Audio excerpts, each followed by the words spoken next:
The goal of psychoanalysis is to lead a healthier, more adaptive life by being more aware of what motivates you in the first place, and then living a life in which you might have some chance of getting the good things you want and where you can avoid the things that are pulling you off balance.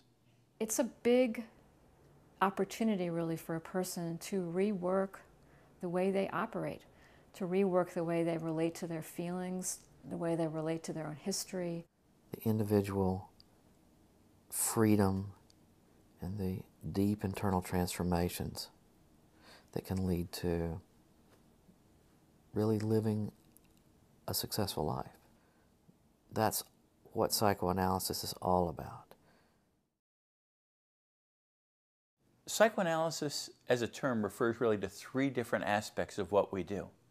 Psychoanalysis is a theory about the human mind and about mental life. The theory, in a nutshell, is that a lot of important things in our lives are determined at a level of our living that's unconscious to us. I mean, there's an awful lot of human existence and thinking that goes on out of awareness. The psychoanalytic perspective really tries to look beneath the surface. Most people think about the psychoanalytic psychotherapy or psychoanalysis per se, which is a therapeutic process where one individual who's trained to listen in a special way to another individual tries to bring together and understand these injuries, restrictions,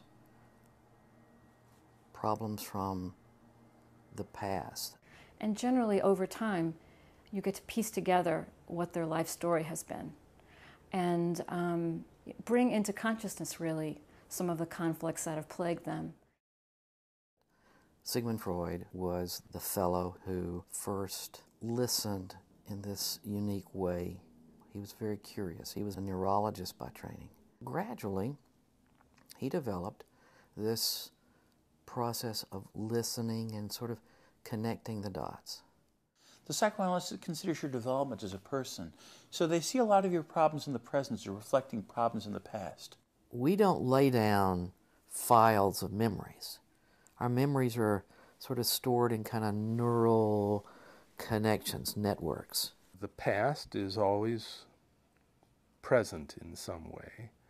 A dream is very important. Freud called dreams the royal road to the unconscious.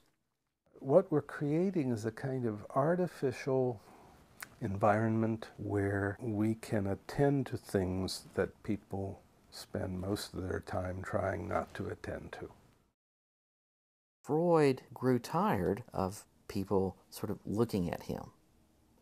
And he suggested, well, why don't you just lie down?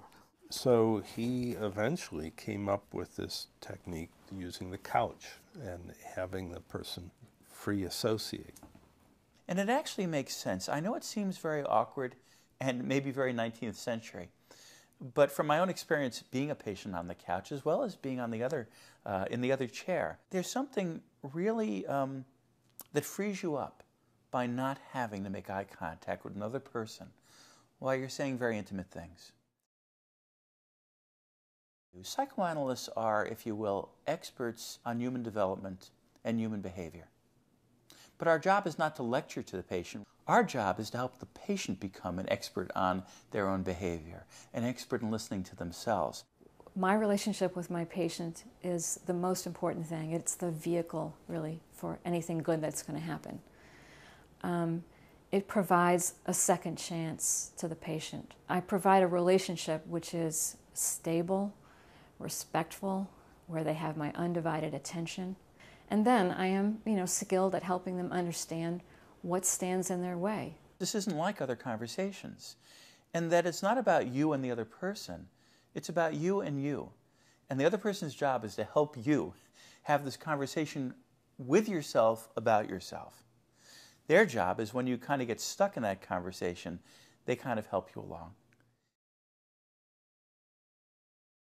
We value the individuality. We know that if we're really going to help this person We have to learn about this person. Psychoanalysis looks at the symptoms not as the problem in and of themselves, but as a sign of a developmental internal struggle. We really want to understand why the symptoms are there. The idea is to help a person get past some place where they're stuck and grow. The third aspect of psychoanalysis, along with the theory and the practice, a form of psychotherapy, is a form of research. The psychoanalytic theory creates many good research questions about how we become who we are and how we operate once we become who we are. Psychoanalysis is over 100 years old, but since that time, so many other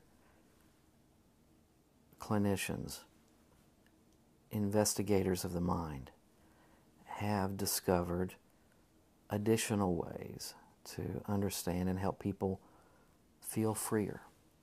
It's a field that is so vast.